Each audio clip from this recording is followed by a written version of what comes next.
সবাইকে স্বাগত জানাচ্ছি। আমি ফিরোজ তোহা। শুরুতেই সংবাদ শিরোনাম। ইসরায়েল ফিলিস্তিন পুরোদমে যুদ্ধ চলছে, আর এই যুদ্ধের সর্বশেষ আন্তর্জাতিক গুরুত্বপূর্ণ আপডেট সংবাদ জানিয়ে দিব। শুরুতেই শিরোনাম। ইসরায়েলের হামলায় হামাসের প্রভাবশালী কমান্ডার নিহত। এরপর জানাবো, গাজায় অবিলম্বে যুদ্ধবিরতি চান যুক্তরাজ্যের নতুন পররাষ্ট্রমন্ত্রী। এদিকে গুলির ঘটনার পর ট্রাম্পের জয়ের সম্ভাবনা বেড়েছে মনে করছেন বিনিয়োগকারীরা। আরও জানাবো, ইউক্রেনের আরও এলাকা দখলে নিল রাশিয়া, 25 ইউক্রেনীয় ড্রোন ধ্বংস। এবং সর্বশেষ জানাবো, নতুন বিশ্বের প্রতি ইরানের নবনির্বাচিত প্রেসিডেন্টের বার্তা। ইসরায়েলের হামলায় হামাসের প্রভাবশালী কমান্ডার নিহত। দখলদার ইসরায়েলের বিমান হামলায় প্রাণ হারিয়েছেন হামাসের প্রভাবশালী কমান্ডার রাফিজ সালামা। তিনি হামাসের খান ইউনিস ব্যাটালিয়নের কমান্ডার ছিলেন। শনিবার গাজা সিটির আল মাওশিতে ভয়াবহ বিমান হামলা চালায় ইসরায়েল। পরবর্তীতে তারা জানায়, হামাসের সামরিক শাখার প্রধান মোহাম্মদ দেইব এবং রাফিজ সালামাকে লক্ষ্য করে এই হামলা চালানো হয়েছে। ধারণা করা হচ্ছে মোহাম্মদ দেইব হামলা থেকে বেঁচে গেছেন, তবে ভয়াবহ এই হামলায় রাফিজ সালামা সহ অন্তত 90 ফিলিস্তিনি নিহত হয়েছে।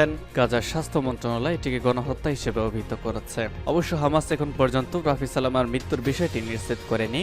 রবিবার ইসরায়েলের গোয়েন্দা বাহিনী একটি যৌথ বিবৃতিতে তার মৃত্যুর বিষয়টি জানিয়েছে। তবে মোহাম্মদ দেইব যে বেঁচে গেছেন সেটি জানিয়েছে হামাস। তারা দাবি করেছে হামলার সময় দেইব সেখানে ছিলেন না। গত 10 মাস ধরে হামাস ও দখলদার ইসরায়েলের মধ্যে যুদ্ধ হচ্ছে। এখন পর্যন্ত এই যুদ্ধে প্রায় 40,000 ফিলিস্তিনি নিহত হয়েছেন। ইসরায়েলিদের ধ্বংসযোগ্য থামাতে আন্তর্জাতিক মধ্যস্থতাকারী দেশগুলো হামাস ও ইসরায়েলের মধ্যে যুদ্ধবিরতির চুক্তি করার চেষ্টা চালাচ্ছে। ইসরায়েল যুদ্ধবিরতির আলোচনায় অংশ নিলেও তারা গাজায় বর্বরতা বন্ধ করেনি। প্রতিবেদনে বলা হয়েছে, গেল শনিবার গাজার সেফ জোন হিসেবে পরিচিত আল মাওশিতে বড় ধরনের বিমান হামলা চালায় ইসরায়েল। তেল আবিবের পক্ষ থেকে বলা হয়েছে, হামাসের সামরিক শাখার প্রধান মোহাম্মদ দেইব এবং রাফিজ সালামাকে লক্ষ্য করে হামলা চালিয়েছে তারা। ধারণা করা হচ্ছে নিহতের তালিকায় রাফিজ সালামাও রয়েছেন। যদিও হামাসের পক্ষ থেকে এখন পর্যন্ত রাফিজ সালামার মৃত্যুর বিষয়টি নিশ্চিত করেনি। হামাস জানিয়েছে তাদের সামরিক শাখার প্রধান মোহাম্মদ দেইফ বেঁচে আছেন, তিনি ভালো আছেন এবং পরিস্থিতি পর্যবেক্ষণ করছেন। গাজায় অবিলম্বে যুদ্ধবিরতি চান যুক্তরাজ্যের নতুন পররাষ্ট্রমন্ত্রী। যুক্তরাজ্যের নতুন পররাষ্ট্রমন্ত্রী ডেভিড ল্যামি ইসরায়েল অধিকৃত ফিলিস্তিনি ভূখণ্ড সফর করবেন। গতকাল এই সফরে তিনি গাজায় অবিলম্বে যুদ্ধবিরতি ও জিম্মিদের মুক্তির আহ্বান জানিয়েছেন। যুক্তরাজ্যের পররাষ্ট্র মন্ত্রণালয় কথা জানিয়েছে, ইসরায়েলের প্রধানমন্ত্রী বেনিয়ামিন নেতানিয়াহু এবং ফিলিস্তিনের প্রেসিডেন্ট মাহমুদ আব্বাসের সঙ্গে সাক্ষাৎ করেছেন তিনি। পররাষ্ট্র মন্ত্রণালয়ের বিবৃতিতে বলা হয়েছে, দ্বিরাষ্ট্র সমাধানের দিকে একটি বিশ্বাসযোগ্য এবং অপরিবর্তনীয় পথ প্রতিষ্ঠার পক্ষে তিনি মত তুলে ধরবেন। লেমি বলেছেন, গাজা মৃত্যু ধ্বংস সহ্য করা যায় না, এই যুদ্ধ এখনই শেষ করতে হবে। উভয় পক্ষের সম্মতিতে অবিলম্বে যুদ্ধবিরতি হওয়া উচিত। নেতানিয়াহুর সঙ্গে যুক্তরাজ্যের 680 টন ত্রাণ গাজায় প্রবেশের বিষয়ে লেমি আলোচনা করেছেন বলে জানিয়েছে ব্রিটিশ পররাষ্ট্র মন্ত্রণালয়। জুলাই মাসের প্রথম সপ্তাহে লেমি লেবার পার্টি বিপুল ব্যবধানে জয়ী হয়ে ক্ষমতা এসেছে। মুসলিম সংঘর্ষিত এলাকায় অসন্তোষ থাকা সত্ত্বেও গাজা নিয়ে দলটি নিজের অবস্থান স্পষ্ট করেছে। তারা বলেছে, মধ্যপ্রাচ্যে দীর্ঘমেয়াদী শান্তি ও নিরাপত্তা তাদের মনোযোগ থাকবে। লেবার পার্টি একটি দ্বিরাষ্ট্র সমাধানের প্রক্রিয়া পুনরায় শুরু করার ক্ষেত্রে অবদান হিসেবে ফিলিস্তিন রাষ্ট্রকে স্বীকৃতি দেওয়ার প্রতিশ্রুতি দিয়েছে। গুলির ঘটনার পর ট্রাম্পের জয়ের সম্ভাবনা বেড়েছে মনে করছেন বিনিয়োগকারীরা। এদিকে গুলির ঘটনার পর ট্রাম্পের জয়ের সম্ভাবনা বেড়েছে মনে করছেন বিনিয়োগকারীরা। পেনসিলভানিয়ার এক নির্বাচনী জনসভায় শনিবার সাবেক প্রেসিডেন্ট ডোনাল্ড ট্রাম্পের ওপর গুলি চালানো হয়। এই ঘটনায় তার হোয়াইট হাউসের ফিরে আসার সম্ভাবনাকে আরো উজ্জ্বল করেছে। বিনিয়োগকারীদের ধারণা, আসন্ন নির্বাচনে ট্রাম্পের জয়ের বিষয়ে মানুষের আগ্রহ আরো বাড়বে। শনিবারের এই হামলায় গুলি তার কানে লাগে কর্তৃপক্ষ জানিয়েছে। এই হামলা হত্যার উদ্দেশ্যে চালানো হয়েছিল। রক্তাক্ত ট্রাম্প তখনও শূন্য হাতে উঁচু করেছেন এবং তার প্রচারণা শিবির জানায় সাবেক প্রেসিডেন্ট সুস্থ আছেন। পেনসিলভানিয়ার সমাবেশে মার্কিন প্রেসিডেন্ট ডোনাল্ড ট্রাম্প গুলিতে আহত হওয়ার পর এক ভাষণে বাইডেন একথা বলেন। আজ এই তথ্য জানিয়েছে ব্রিটিশ সংবাদ মাধ্যম বিবিসি। সংবাদ মাধ্যমটি বলছে, স্থানীয় সময় রবিবার শান্তি ও ঐক্যের আহ্বান জানিয়ে মার্কিন প্রেসিডেন্ট জো বাইডেন তার ভাষণ শুরু করেছেন। তিনি বলেছেন, যতই উচ্চ ঝুঁকি থাকুক না কেন, যত আবেগী থাকুক না কেন, রাজনীতিকে সহিংসতার পর্যায়ে নামানো উচিত নয়। তিনি বলেন, হ্যাঁ, আমরা গভীর বিশেষভাবে তীব্র মতবিরোধ অনুভব করেছি। এই নির্বাচনে অংশীদারিত্ব অনেক বেশি।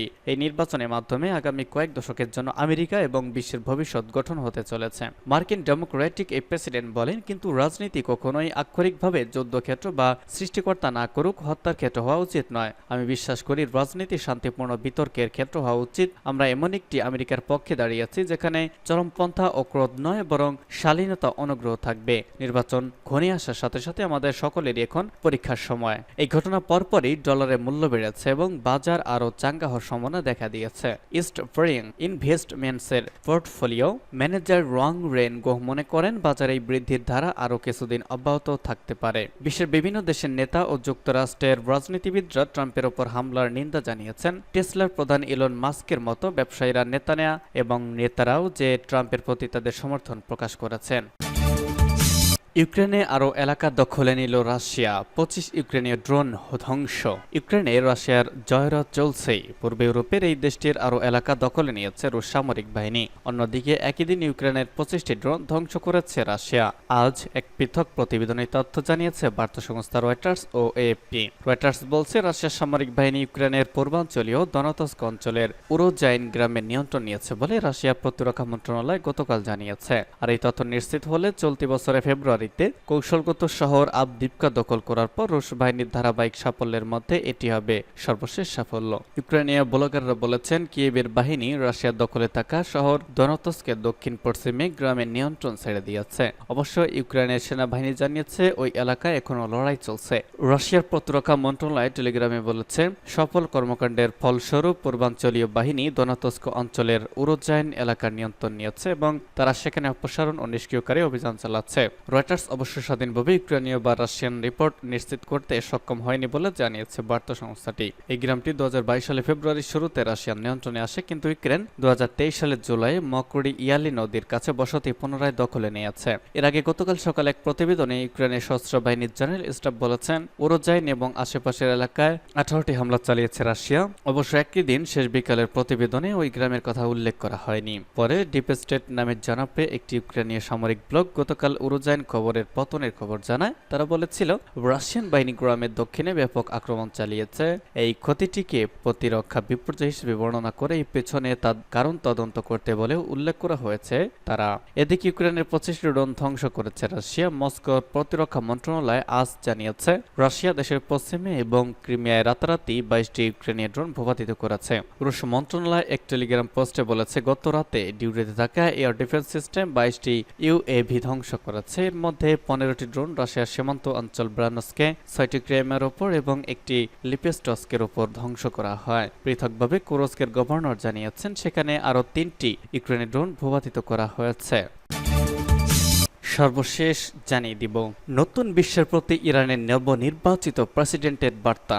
ইরানের নবনির্বাচিত প্রেসিডেন্ট দৈনিক তেহরান টাইমস পত্রিকায় নতুন বিশ্বের প্রতি একটি বার্তা দিয়েছেন। ওই বার্তায় মাসুদ পেজেশকিয়ান বিভিন্ন বিষয়ে তার দৃষ্টিভঙ্গি ব্যাখ্যা করেছেন। বিশেষ করে অঞ্চলের দেশগুলোর সঙ্গে তার সরকারের সম্পর্ক, আফ্রিকা, চীন, রাশিয়া, ইউরোপ এবং আমেরিকার সাথে সম্পর্ক বিষয়ে ওই বার্তায় তিনি তার দৃষ্টিভঙ্গি তুলে ধরেছেন। মাসুদ পেজেশকিয়ান বলেন, ইরানের নতুন সরকার উত্তেজনা কমানোর যে কোনো সৎ প্রচেষ্টাকে স্বাগত জানাবে এবং সততার সাথে ওই প্রচেষ্টার জবাব দিবে। পার্স টুডে আরো জানায়, নতুন বিশ্বের কাছে আমার বার্তা শিরোনামের নোটে তিনি গতানুগতিক ঐতিহ্যের ঊর্ধ্বে বৈশ্বিক পর্যায়ের কথা উল্লেখ করেছেন। বিশ্বের দক্ষিণ ভূগোলে উদীয়মান আন্তর্জাতিক বিভিন্ন সংস্থা ও নেতাদের সাথে পারস্পরিক সহযোগিতামূলক সম্পর্ক জোরদার করার উপরও জোর দিয়েছেন পেজেশকিয়ান।